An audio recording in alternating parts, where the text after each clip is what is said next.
Banyak orang yang masih mulai ibadah dan mulai doanya dengan mengatakan begini, Tuhan layakkan aku. Itu sebenarnya perkataan itu sangat salah sebenarnya. Tetapi Tuhan tahulah hati kita. Kembali Roh Kudus akan intervensi dan lain sebagainya akan mengucapkan yang benar. Harusnya sebenarnya kita mengatakan Tuhan terima kasih bahwa saya sudah dilayakkan. Karena dia sudah katakan selesai di kayu salib.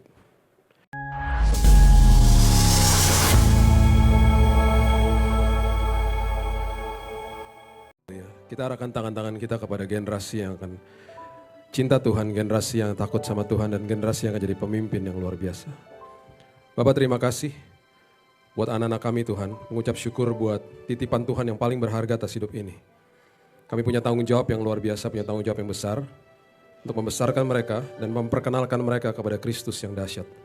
Sebabnya Tuhan pada hari ini ketika mereka mau belajar, ketika mereka mau mengerti, Tuhan buka hati mereka, pikiran mereka, dan aku percaya Tuhan bahwa Roh Kudus, hikmat Tuhan melengkapi hidup mereka. Mereka bertumbuh di dalam kasih karunia, mereka tidak akan tersesat dan tidak akan kehilangan pegangan karena mereka memiliki Kristus dalam hidup mereka. Berkati orang tua mereka, berikan mereka hikmat untuk membesarkan anak-anak ini di dalam kasih karunia Tuhan. Lepaskan berkat-Mu, perlindungan kesehatan yang sempurna atas mereka dalam nama Tuhan Yesus. Kami memberkati anak-anak ini Tuhan. Kita sama-sama katakan, amin, amin, haleluya.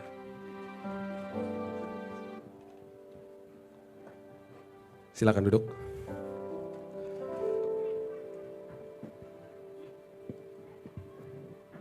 Oke. Shalom Bapak Ibu. Kita buka sama-sama di 2 Petrus pasal yang ketiga. 2 Petrus pasal yang ketiga, ayat 17 sampai ayat 18. Haleluya. 2 Petrus 3 ini berbicara tentang sebuah pertumbuhan di dalam Tuhan. Dan pertumbuhan di dalam Tuhan ini adalah sebuah peristiwa yang luar biasa yang dialami sendiri sama Petrus. Dan dia dengan detail mengatakan sebuah prinsip yang dia alami dalam hidupnya karena dia melakukan sebuah kesalahan yang mungkin saat itu sesuatu yang fatal. Karena dia menyangkal gurunya sendiri, Tuhannya sendiri. Tetapi setelah Yesus bangkit, there is no condemnation, tidak ada lagi penuduhan. Dan itu yang kemudian Yesus berikan kepada dia, bahkan akhirnya dia menjadi pilar daripada gereja mula-mula. Petrus menuliskan sebuah prinsip yang luar biasa hebatnya bagi kita. Sebagai orang-orang yang sudah terima Yesus sebagai juru selamat, sisa hidup kita itu kita harus pakai sampai nanti kita dipanggil Tuhan untuk bertumbuh di dalam Tuhan. Tadi kita doain anak-anak ini dan yes mereka akan bertumbuh dan kita memberikan tanggung jawab kita mempunyai tanggung jawab untuk memberikan mereka arahan dan lain sebagainya. Supaya kita tidak melihat kehidupan yang tersesat. Jadi firman Tuhan katakan begini, tetapi kamu saudara-saudaraku yang kekasih, kamu telah mengetahui hal ini sebelumnya. Karena itu waspadalah supaya kamu jangan terseret ke dalam kesesatan orang-orang yang tak mengenal hukum. Dan jangan kehilangan peganganmu yang teguh. Jangan sampai tersesat, jangan sampai kehilangan pegangan yang teguh. Itu sebabnya yang harus terjadi adalah bertumbuhlah dalam kasih karunia dan dalam pengenalan akan Tuhan dan Juru Selamat kita, Yesus Kristus. Baginya kemuliaan sekarang dan sampai selama-lamanya. Kalau tidak mau tersesat, kalau nggak mau kehilangan pegangan, bertumbuhnya di dalam kasih karunia. Bukan yang lain. Bukan Injil kemakmuran, nggak ada Injil kemakmuran. Bertumbuh di dalam kasih karunia. Kita kalau bahas ini bisa terlalu panjang. Saya kasih sebuah contoh ya. Peristiwa-peristiwa di mana kita mungkin nggak sadar, kita berdoa dan kita mengatakan sesuatu dan akhirnya tanpa kita sadari kita menuduh diri kita sendiri. Contohnya gini. Seringkali saya masih dapati dan ini saya terus kasih tahu sama jemaat supaya mengubahlah kalimat-kalimat berdoa. Saya paham bahwa kalau kita salah berdoa, salah mengucap karena kita cuma sekedar ikut-ikutan, Roh Kudus yang berdoa bagi kita untuk memberitahu isi hati kita kepada Tuhan. Yes, dia sangat baik, dia sangat luar biasa dan Tuhan juga tahu hati kita. Masalahnya adalah ketika kita mulai salah mengerti, tanpa kita sadari kita kasih tahu diri kita sendiri. Bahwa saya seperti itu dan akhirnya kita merasa tertuduh, merasa dihakimi dan seterusnya dan seterusnya. Contoh, banyak orang yang masih mulai ibadah dan mulai doanya dengan mengatakan begini, Tuhan layakkan aku. Itu Sebenarnya perkataan itu sangat salah sebenarnya. Tetapi Tuhan tahulah hati kita. Kembali Roh Kudus akan intervensi dan lain sebagainya akan mengucapkan yang benar. Harusnya sebenarnya kita mengatakan Tuhan terima kasih bahwa saya sudah dilayakkan. Karena dia sudah katakan selesai di kayu salib. Ribuan tahun yang lalu, ribuan tahun yang lalu, ada seorang imam besar namanya Harun yang harus masuk ke dalam ruang yang paling mengerikan di dunia ini, yaitu ruang Maha Kudus. Ironisnya ruangan itu adalah perjumpaan antara manusia dan Tuhan. Dan hari itu ketika dia masuk ke dalam ruang pendamaian itu, hari itu disebut The Atonement Day, hari pendamaian. Menurut sejarah, Imam Besar Harun ketika mau masuk ke dalam ruang Maha Kudus yang tujuannya adalah memperdamaikan Tuhan dengan manusia, dia harus bersih-bersih, bersihin dirinya. Ada kemungkinan 18-20 korban-korban yang harus dia lakukan. Karena ketika dia masuk ke dalam ruang Maha Kudus, sakral yang luar biasa itu, di situ akan ditemukan tabut perjanjian. Tabut perjanjian adalah lambang, di Ark of Covenant adalah lambang daripada hadirat Tuhan. Kita kalau bahas itu bisa terlalu panjang. Ada tutup pendamaian, di dalamnya ada apa? Ada roti mana, ada tongkat Harun, sama ada 2 loh batu yang tertulis 10 perintah Tuhan. Itu adalah lambang daripada pemberontakan manusia terhadap provisi Tuhan, terhadap kepemimpinan Tuhan, terhadap perintah Tuhan. Di atasnya ada pendamaian. Jadi semua pemberontakan itu ditaruh di dalam, di atas tabut perjanjian ada tutup, itu namanya tutup pendamaian. Di atasnya ada malaikat kerub atau lambang daripada malaikat kerub, di atasnya persis. Imam Besar Harun waktu masuk, dia bawa darah hewan. Dia masuk, dia percikan darah hewan itu di atas the cherub wings. Sayap itu. Dia percikan, hadirat Tuhan turun. Ketika hadirat Tuhan turun, hadirat Tuhan melihat manusia, melihat Harun dari lensa hukum Taurat. Lensa hukum. Kalau kamu gak kudus, kamu mati. Kalau kamu gak kudus, kamu mati. Jadi ada kemungkinan besar Harun semalam sebelumnya ada selamatan di rumahnya, tumpengan. Karena ada kemungkinan besar dia mati di situ. Itu sebabnya dia ada tali di kakinya, sama ada lonceng. Kalau temennya ngecek, ding ding ding ding ding, dia gak respon, ada kemungkinan dia udah jadi jenazah di dalam. Jenazahnya harus ditarik dari luar. Karena temennya juga gak berani masuk ke dalam. Masuk ke dalam zaman kasih karunia ketika Yesus hadir, dia yang menjadi imam besar. Dia masuk berhadapan dengan Bapa di sorga tidak membawa darah hewan. Dia membawa darahnya sendiri. Dan dia lakukan bukan sekali setahun, dia lakukan sekali untuk selamanya. Dan ketika dia katakan sudah selesai di kayu salib, tabir bait Allah terbelah 2. Pernyataan kepada kita semuanya bahwa kita bisa menghampiri tahta Tuhan kapan saja, di mana saja, dalam kondisi apa saja. Jadi, kalau masih dengar orang bilang gini, apalagi kalau misalnya ada teman dan lain sebagainya, aduh gue gak mau ke gereja lah, gue masih banyak dosa nih, banyak kan suka orang ngomong begitu. Orang gak perlu bersih-bersih lagi sebelum mau mandi. Lu ngapain? Gue lagi seka-seka, lu mau ngapain? Mandi? Ngapain lu seka-seka? Itu masih dibawa ke zaman ini. Orang masih mau bersih-bersih ketika berhadapan sama Tuhan. Yang padahal sebenarnya ketika kita berhadapan sama Tuhan, kita dibersihkan sama Dia. Itu sebabnya narasi-narasi seperti Tuhan layakan aku dan lain sebagainya, itu akhirnya menuduh diri kita sendiri. Kemudian salah satu juga pengertian tentang kasih karunia adalah saya ini hidup taat hari ini bukan untuk supaya saya dilayakkan sama Tuhan. Saya hidup taat karena saya sudah dilayakkan sama Tuhan. Itu makanya saya taat. Langsung membuat perbedaan yang luar biasa, langsung di dalam doa kita semua kalimat yang berubah itu tidak lagi menuduh kita, orientasinya langsung sebuah keselamatan dan kemerdekaan. Selalu gitu. Selalu gitu. Nah, bertumbuh di dalam kasih karunia. Supaya tidak tersesat, supaya tidak kehilangan pegangan. Yang biasanya tersesat sama kehilangan pegangan siapa? Anak kecil. Tanggal 16 Desember bulan depan ini, anak saya Raina wisuda. Kenapa orang tua bersuka cita ketika anak wisuda? Karena gak usah bayar uang sekolah lagi. Saya bilang sama dia, Kak kamu kerja ya Kak abis ini? Oke. Tanggal 13 kita berangkat dia wisuda. Waktu dia masih kecil, ini adalah anak yang paling gampang melepaskan diri dan hilang di mall. Berkali-kali dia bilang, Dad please let me go, please let me go. Nah enggak, kamu berkali-kali dilepasin tangan kamu kabur. Enggak, I promise, please. Oke. Dia beneran janji sih, 5 menit pertama dia gak kemana-mana. Dia diam, setelah udah 5 menit dia kabur. Kalau dimarahin dia bilang gini, kan tadi udah di situ 5 menit. Janjinya cuma 5 menit. Dia bilang gitu. Dan setiap kali dia pergi, saya sering sekali mendapat panggilan dari meja informasi di mall. Bapak Billy Lantang ditunggu anaknya di meja informasi. Sering udah. Ntar dia duduk di situ dengan kakinya begini-begini, hai gitu, saya gak bisa marah. Satu hari dia hilang di mall, mallnya tidak punya meja info. Bingung saya, karena dia selalu ke situ. Dan itu biasanya letaknya di depan lobi utama. Ini anak cukup pandai lah, dia tahulah kemana dia harus lari. Aduh, gak ada meja info. Langsung beberapa saat setelah itu saya dapat telepon. Dad, aku sudah di rumah. Gimana caranya? Naik taksi. Habisnya gak ada meja info. Tersesat dan kehilangan pegangan, itu anak kecil. Makanya gak berarti usia kita, status kita dan lain sebagainya kita gak akan kehilangan pegangan. Saya dalam 2 tahun terakhir ini, saya dan istri saya melayani banyak orang, beberapa hamba Tuhan bahkan yang kehilangan pegangan, kehilangan, tersesat lah istilahnya. Tidak bertumbuh, dia nyadar akhirnya, gue gak bertumbuh ternyata. Amsal 20 ayat yang kelima, ini ayat yang luar biasa sebenarnya. Dan seringkali dihotbahkan dalam konteks yang berbeda mungkin ya. Tapi artinya sebenarnya bukan itu ya.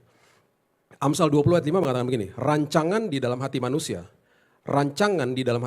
itu seperti air yang dalam. Rancangan itu etsah. Etsah itu artinya firman Tuhan yang udah ke-download, yang udah pernah kita terima. Rancangan itu adalah firman yang pernah kita baca atau kita dengar. Kemudian dikatakan orang yang pandai tahu menimbanya. Menimba itu dalah. Dalah itu berarti mengambil sesuatu dari dalam ditarik ke permukaan. Nah pandai ini luar biasa artinya. Pandai itu orang yang pandai adalah orang yang tabun bahasa aslinya. Itu artinya adalah cakap berargumentasi. Nah loh, berargumentasi sama siapa? Ternyata penulis Amsal ini lagi memberitahu kepada kita bahwa orang yang pandai adalah orang yang tabun, orang yang cakap berargumentasi sama diri sendiri. Pribadi yang paling sulit dikalahkan bukan iblis. Pribadi yang paling sulit dikalahkan adalah diri sendiri. Iblis sudah dikalahkan di kayu salib. Dia hanya kerjanya cuma bisa mengaum-ngaum, berusaha lah membohongi kita di pikiran kita. Roh Kudus setiap hari bicara di hati, dua-dua suara itu ketemu di hati nurani. Yang mengambil keputusan di hati nurani bukan iblis, bukan Tuhan. Kita, tiap hari, setiap hari. Oke. Nah, orang yang tabun adalah orang yang begini nih. Waktu dia udah terima Yesus, kita udah terima Yesus sebagai juru selamat kita. Saya waktu terima Yesus tahun 98, saya dinyatakan oleh Alkitab lahir baru. Yang lahir baru dari seorang Billy Lantang di tahun 98, itu bukan tubuhnya. Bukan jiwanya. Yang lahir baru rohnya.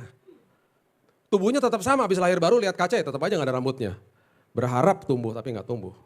Sudah rontok semua. Sedih juga kalau lihat foto zaman dulu ya, gondrong soalnya. Tapi kata istri saya jelek, ya bagus lah. Anak-anak saya waktu lahir saya udah begini, jadi bagi mereka pria normal ya begini. Itu menurut mereka ya. Jadi tubuhnya tetap sama, jiwanya juga tetap sama. Jiwanya in progress. Kurang tepat lah kalau sama. In progress.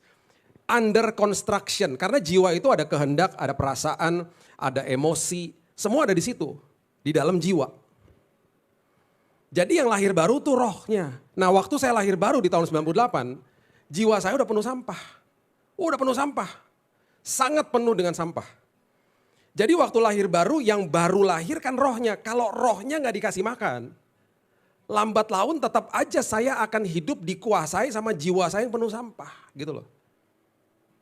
Kasih makan roh itu kan berarti kan baca firman, tekun dalam Tuhan, belajar menabur kebenaran, kemudian intim sama Tuhan, itu kasih makan. Kasih makan rohnya. Saya baru berkhotbah untuk supaya jemaat kalau pagi-pagi jangan cek-cek HP, maksudnya jangan cek status apa Instagram apa segala macam kalau pagi-pagi untuk baca renungan. Besoknya di rumah saya ditegur sama Tuhan pagi malam-malam.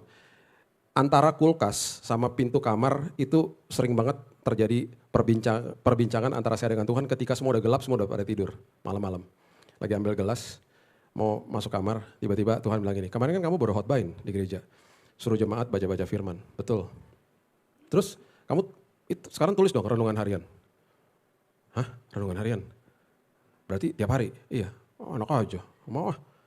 Gue sibuk juga, tulis. Itu kan firmannya aku, kamu tinggal tulis. Ya tapi kan aku yang nulis. Ya, tapi kan firman aku, ya tapi kan aku yang capek. Bilang gitu. Tapi kan aku yang suruh. Berdebat, akhirnya nyerah. Besoknya kasih tahu istri saya. Sayang, Tuhan bilang harus terus tulis renungan harian tiap hari. Nah loh, tapi ya udahlah kalau Tuhan suruh ya udah gitu. Dia senang-senang aja. Tiba-tiba saya bilang gini, ya aku yang tulis, kamu yang edit. Enak aja. Enggak kalau gitu enggak mau. Pokoknya awalnya masih debat-debat, akhirnya nyerah dia. Saya akhirnya menulis renungan harian dari bulan Mei tahun 2020 sampai hari ini. Puji Tuhan sudah 900 renungan yang ditulis. Dan hari-hari yang paling capek tulis renungan adalah hari Minggu. Nanti saya pulang ke rumah jam 8 malam nih habis ini. Karena ada ibadah-ibadah lagi habis ini. Malam hari ketika udah letih, udah capek, masih harus tulis renungan karena udah harus diposting sebelum pagi.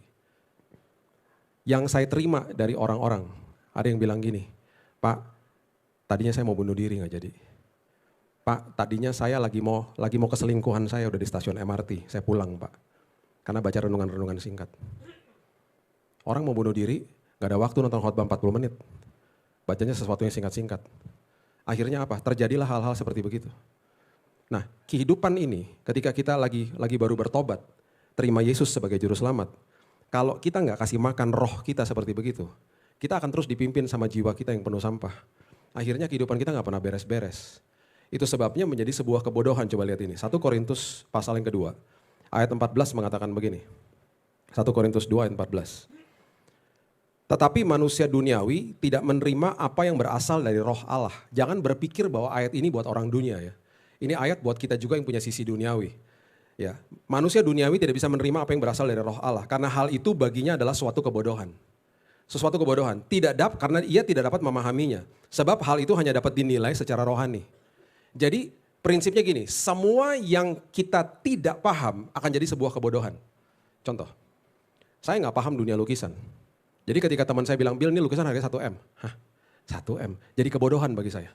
Karena saya nggak paham.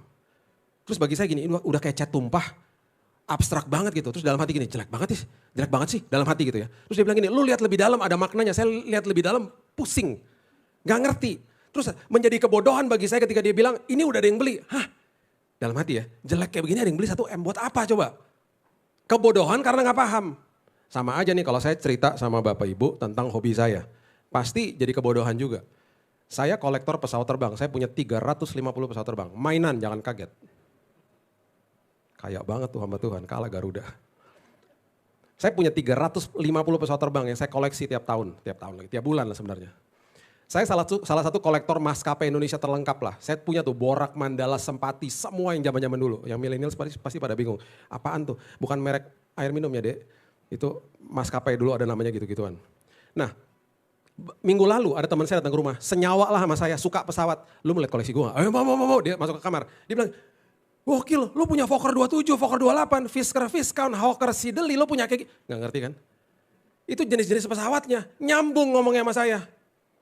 Tadi sebelum ke sini, saya ada ibadah di GB-nya Pak Niko di JCC. Saya punya teman baik di sana namanya Kapten Edward Lembong, seorang pilot senior. Tadi saya janjian sama dia, hari Selasa ini kita mau ke flight simulatornya dia. Saya mau diajarin lagi terbangin pesawat. Saya punya sertifikat dari Boeing terbangin pesawat. Karena saking sukanya, saya pernah ke pabriknya Boeing masuk ke dalam, ngobrol sama engineer-nya tuh. Saking sukanya, itu sisi lain saya tuh. Kalau udah gak jadi hamba Tuhan, jadi pilot kali saya. Saya kalau di Terminal 3 di Soekarno-Hatta, kalau lagi ada delay, saya gak masalah. Saya beli kopi, beli roti, duduk di kaca besar, lihat pesawat turun naik, gak masalah. Terapi bagi saya. Teman saya bilang, lu aneh banget sih. Asal pesawatnya tidak parkir, gue senang liatin pesawat turun naik. Karena bagi saya suka dunia aviasi. Teman pilot banyak. Seneng banget di hari Selasa nih, I cannot wait gitu. Saya mau flight simulator belajar lagi, mengasah lagi ilmu terbangin pesawat. Tadi dia udah bilang, Bill jam 3 ya datang, oke siap Cap. Belajar lagi, seneng banget saya. Nah ini kalau saya berkisah begini, kalau yang masih gak ngerti kan kebodohan. Saya punya airport loh, mainan jangan kaget. Kecil lucu tuh airport-airportnya. Detail pesawatnya nih saya kasih tahu sama Bapak Ibu ya. Jakarta platnya depannya apa? B kan? Tahu gak nanti kalau ke airport lagi, kalau naik pesawat lagi ya, lihat di belakang, itu ada tulisan PK, itu bukan persembahan kasih, bukan. PK, strip sekian-sekian. Itu artinya pesawat kalau tulisannya PK itu berasal dari Indonesia. Nah baru tahu ya. Kalau N itu berasal dari Amerika. Itu plat mobilnya. Tuh ada semua, tuh sampai kayak gitu-gitu saya tahu detail. Saya bisa tahu tuh ngeliatin nomor registrasi di belakang. Saya punya app-nya, saya tinggal masukin. Langsung keluar tuh pesawat dibuat tahun berapa. Sebelum kesini kemana aja pesawatnya udah dipunya nama sama maskapai apa. Saya tahu detail semuanya. Jadi pas mau terbang, 10 tahun nih pesawat usianya. Kadang-kadang terlalu banyak detail, terlalu ngeri juga sih ya. Kadang-kadang, masih 2 tahun nih pesawat. Saya punya. Pesawat lagi di luar kota, ada pesawat saya mau datang untuk ngantar saya pulang, saya tahu tuh pesawat yang mana. lihat flight radar namanya. Tahu tuh pesawatnya lagi di mana. Tuh saya ngomong sama mbaknya, Mbak delay ya. Kok tahu sih Pak flight radar? Ih kok Bapak sampai tahu kayak gitu-gitu? Tahu dong. Lama-lama direktur Angkasa Pura nih saya. Suka banget soalnya tuh. Jadi gak kebodohan. Nah firman Tuhan ngajarin kayak gini nih, ngajarin kayak gini. Yesus ngajarin supaya kita punya hati hamba sebenarnya. Kemudian paradoks Alkitab juga ngajarin imamat rajani. Itu maksudnya hatinya hamba, perilakunya rajani. Nah ini jadi kebodohan nih bagi orang-orang yang nggak mau bertumbuh, nggak mau mengerti firman Tuhan. Jadi gini, contohnya gini, jangan dibalik ya. Kalau dibalik, hatinya rajani, luarnya hamba, jadi orang sombong. Ketemu sama orang yang nyebelin, orang yang melukai hati kita belaga-belaga baik. Oh iya, pas udah lewat, dasar botak nyebelin loh gitu. Hatinya rajani. Jadi karena kita udah diajarin sama firman Tuhan, udah harus melakukan kebenaran firman Tuhan, yang tadinya kita nggak paham, ketika kita udah mulai tahu, mulai paham, lakukanlah. Jangan jadikan itu kebodohan. Contoh, besok atau nanti keluar dari ibadah, mall kan, ketemu sama orang yang nyebelin, yang pernah melukai hati kita. Tegor duluan. Bro, dia buang muka. Kalau dia sampai buang muka, biarin aja. Sakit hati gak? Tersinggung gak? Pasti. Biarin aja, kalau saya dada sendiri, gak apa-apa. Aduh. Kita lagi jadi orang tabun tuh, pas mau negor kan, daging bilang enggak, enak aja. Orang bukan gue yang salah juga, lu juga yang dimin gue, ngapain gue tegur lo gitu kan. Itu jadi orang tabun tuh, kita lagi berargumentasi sama diri sendiri. Firman Tuhan katakan apa? Yohanes mengatakan, Yohanes 13 ayat 34, kasihlah sesama manusia seperti aku mengasihimu. Bukan seperti orang itu mengasihimu. Yang paling berat adalah, udah kita tegur dia buang muka, kita ketemu sama temen yang kenal juga sama dia. Kita pengen ngapain langsung? Lu tahu gak? Awalnya gitu, gue baru ketemu sama dia, serius loh, iya gue dicuekin. Gue udah rendahin hati bro, dicuekin gue. Pantesan bisnisnya hancur, Tuhan gak berkenan sama dia. Pantesan tuh orang kayak begini-begini, udah ngakimin semuanya. Kita abis ketemu sama orang dan kita dicuekin sama dia. Kita ketemu teman kita udah di ujung mulut pengen ngucap, stop, perilaku rajani, hatinya hamba. Susah gak? Susah banget. Dan bagi banyak orang itu kebodohan. Enak aja Pak. Dan yang paling unik biasanya ya, udah kita dicuekin, kita didiemin, besoknya ketemu lagi. Ketemu lagi dan kita harus negor lagi. Bahkan kita tegur, dicuekin terus, lama-lama bilangnya sama dia, lu makin cuekin gue, kita dipertemukan terus loh sama Tuhan. Udah sapa aja balik gitu. Bagi banyak orang kebodohan, suami istri yang datang ke saya sama istri saya ketika kita bilang, ayo Pak, Bu minta maaf duluan, enak aja Pak kan dia yang salah. Kebodohan bagi dia. Ibrani pasal yang keempat ayat yang kedua mengatakan begini. Karena kepada kita diberitakan juga kabar kesukaan sama seperti kepada mereka. Tetapi firman pemberitaan tidak berguna bagi mereka. Karena tidak bertumbuh bersama-sama oleh iman dengan mereka yang mendengarnya. Ada orang datang ke gedung gereja, sama-sama dengar khotbah. Ada yang pulang gak bertumbuh, ada yang pulang bertumbuh. Ada yang gak berguna, firman gak berguna bagi dia. Dan harusnya kita malu kalau baca Lukas 2 ayat 52. Dr. Lukas menulis dengan cukup detail, dia kasih tahu begini. Lukas 2 ayat 52, Yesus makin bertambah besar fisiknya. Kemudian dia katakan begini, dan bertambah hikmatnya dan besarnya dan makin dikasihi oleh Allah dan manusia. Yesus aja dengan casingnya manusia bertumbuh. Bertumbuh di dalam kerohaniannya. Saya suka dengan pernyataan Daud ketika dia mengatakan di Mazmur 131 ayat yang kedua. Dan ini menjadi doa saya hari lepas hari. Ini yang dia katakan tentang dirinya sendiri. Mazmur 131 ayat 2 mengatakan begini.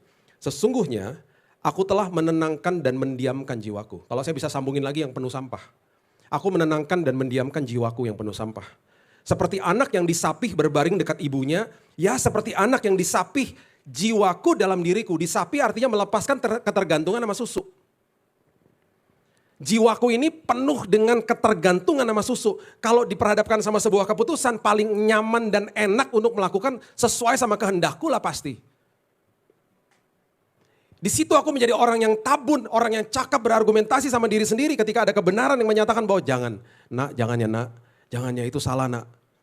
Tapi Tuhan berat banget Tuhan, lakukan kebenaran Tuhan. Daud lagi memberitahu kepada dia, aku menenangkan dan mendiamkan jiwaku yang penuh sampah.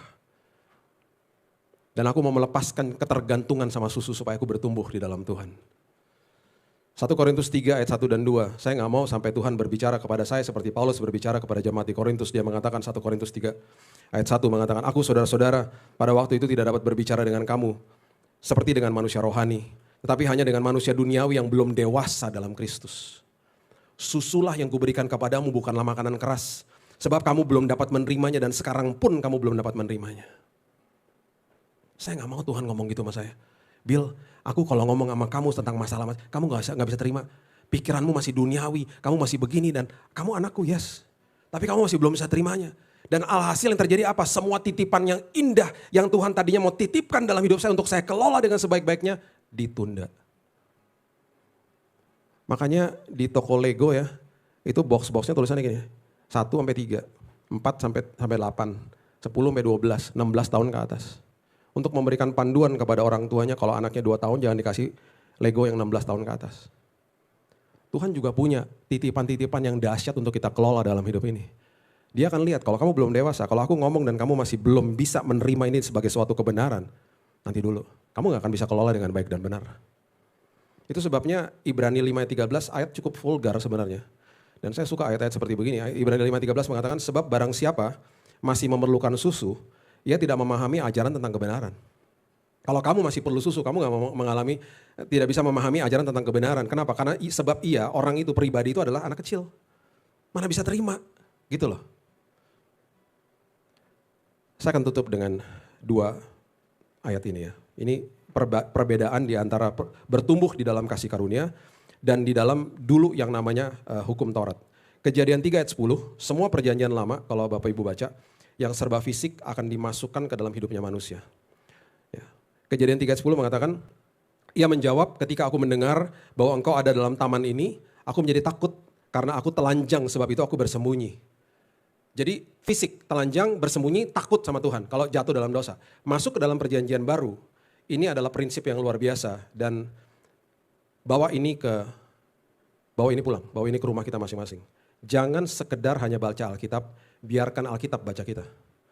Dan ketika Alkitab baca kita, kalau ada suara-suara penuduhan, diingatkan sama masa lalu, ya, dan hal-hal seperti begitu dihakimi, itu bukan dari Tuhan. Roh Kudus akan menginsafkan kita dengan kasih karunia, bukan menuduh kita. Itu sebabnya Ibrani 4 ayat 12 mengatakan sebab firman Allah hidup dan kuat dan lebih tajam daripada pedang bermata 2 manapun. Ia menusuk amat dalam, memisahkan jiwa dan roh. Tuh. Firman itu akan memisahkan jiwa sama roh. Firman akan membantu kita menjadi orang yang tabun, orang yang cakap berargumentasi dengan diri sendiri. Memisahkan apa yang sampah di dalam jiwa dan kebenaran yang ada di dalam roh. Untuk kita ambil keputusan. Sendi-sendi dan sumsum sanggup membedakan pertimbangan dan pikiran hati kita. Tidak ada makhluk pun yang tersembunyi di hadapannya sebab segala sesuatu telanjang, keluar lagi kalimat ini. Dan terbuka di depan matanya dan kepadanya kita harus memberikan pertanggung jawab. Dulu secara fisik, sekarang yang telanjang dibuka sama Tuhan hati kita. Sampai kelihatan sampai ke dalam, trakelizo bahasa aslinya. Kalau baca firman, biarkan firman baca kita. Saya akan tutup dengan kisah nyata ini, saya gak mau berdiri di depan sini mengajar kebenaran firman Tuhan dan seolah-olah udah paling benar enggak. Saya pun bertumbuh, kita semua bertumbuh, saya manusia juga. Tahun lalu anak saya, Keaton ini masih sekolah online. Dan kedua anak saya,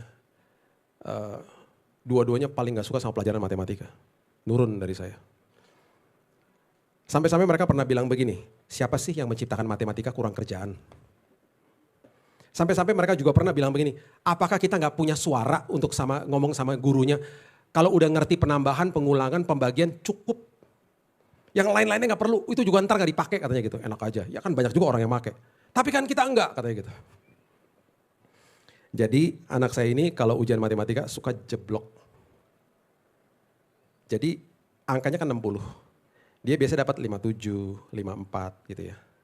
Yang terjadi adalah remedial. Tetapi setiap remedial, setiap diuji ulang, dia biasanya bisa. Biasanya tuh dapat angkanya jadi 67, 70 gitu. Jadi remedial, karena dia belajar lagi gitu ya. Dia belajar lagi.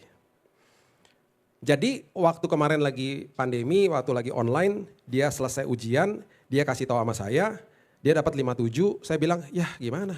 Dia bilang, susah banget Dad, algebra susah banget. Ya oke lah, belajar ya Dek. Kan seperti biasa kamu juga pasti bagus angkanya habis itu. Ya udah belajar. Di hari dia remedial, malamnya mesbah keluarga, dia masuk ke kamar saya langsung nanya dong, gimana dek? 67, 70? Mukanya udah mesem. Aduh, kenapa nih? 43 dek. Hah? 43? Kok makin jelek dek? Lu susah banget dek. Lu hancur banget deh bener-bener. Aku bener-bener gak ngerti deh pokoknya. Susahnya minta ampun. Padahal waktu dikasih pelajaran sama gurunya lagi untuk persiapan remedial tuh, aku bisa gitu loh. Tapi soalnya pas keluar beda semua. Susah banget, 43. Terus saya bilang gini, ya udahlah mau ngapain. Saya tahu dia tanggung jawab kok, dia belajar gitu ya. Terus ya udah, terus dia mulai cerita nih tentang apa yang terjadi waktu lagi ujian. Dia mulai ngomong-ngomong gitu, dia bilang gini, ya kalau lagi ujian di online, kalau lagi musim pandemi enak juga ya. Kenapa? Tadi miss-nya tuh ada meeting katanya. Terus Zoom-nya dimatiin sama dia.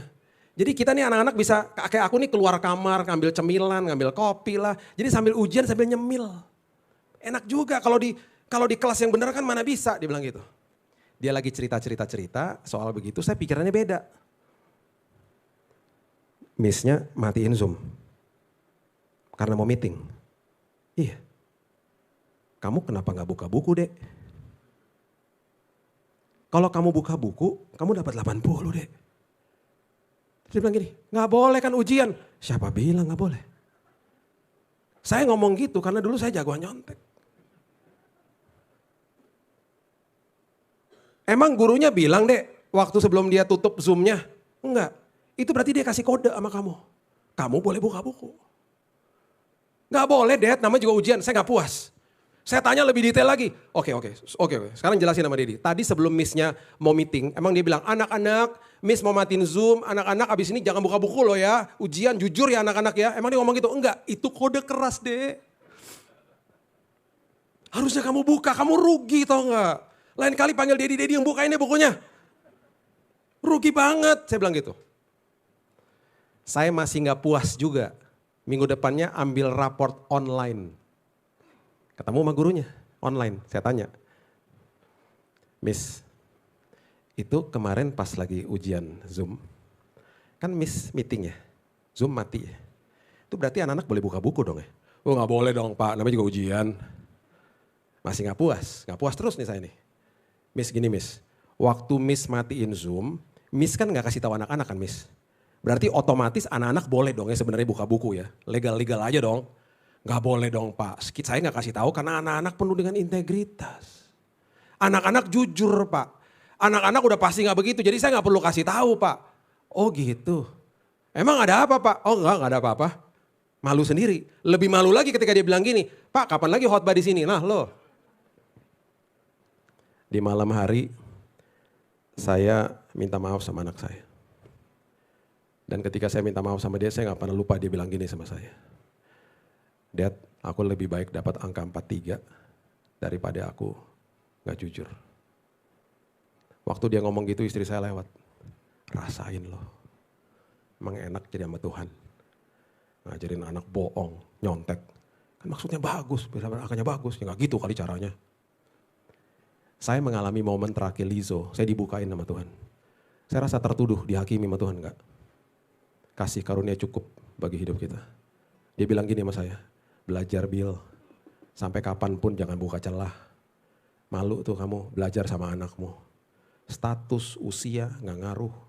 Bertumbuh di dalam kasih karunia di semua aspek hidupmu.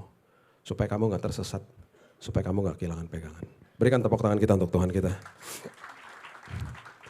Bapak terima kasih mengucap syukur buat siang hari ini. Hamba-Mu stop sampai di sini ya Tuhan. Dan inilah deklarasi kami kepada Tuhan. Kami mau senantiasa bertumbuh di dalam kasih karunia Tuhan. Supaya kami tidak tersesat, kami tidak kehilangan pegangan. Kami mau Tuhan supaya hidup kami betul-betul Tuhan tidak tergantung sama susu lagi. Karena kami tahu jiwa kami ini penuh sampah Tuhan. Dan kami harus mengambil keputusan hari lepas hari. Supaya kami tidak dipengaruhi sama pengaruh-pengaruh dunia yang sudah mungkin terdownload ke dalam pikiran dan hati kami. Hari ini kami menjadi orang yang tabun, orang yang cakap berargumentasi karena pimpinan Roh Kudus. Supaya kami mengambil keputusan yang benar. Dan kebenaran firman Tuhan bukan jadi kebodohan bagi kami. Karena kami memahaminya dengan sepenuhnya ya Tuhan. Terangi hati kami, terangi tindakan dan perkataan kami ya Tuhan. Supaya kami hidup ini betul-betul mempunyai hati hamba dan perilaku rajani. dalam apapun yang kami lakukan. Meteraikan firman ini, karena kami sudah dimeteraikan oleh Roh Kudus. Terima kasih Bapa, hamba-Mu stop sampai di sini, dan hamba-Mu berdoa Tuhan, jemaat-Mu di tempat ini akan mengalami Tuhan, hidupnya penuh dengan kesaksian. Dalam satu nama yang indah, Yesus Kristus Tuhan dan Juru Selamat kami sudah berdoa dan mengucap syukur. Kita sama-sama katakan, amin. God bless you.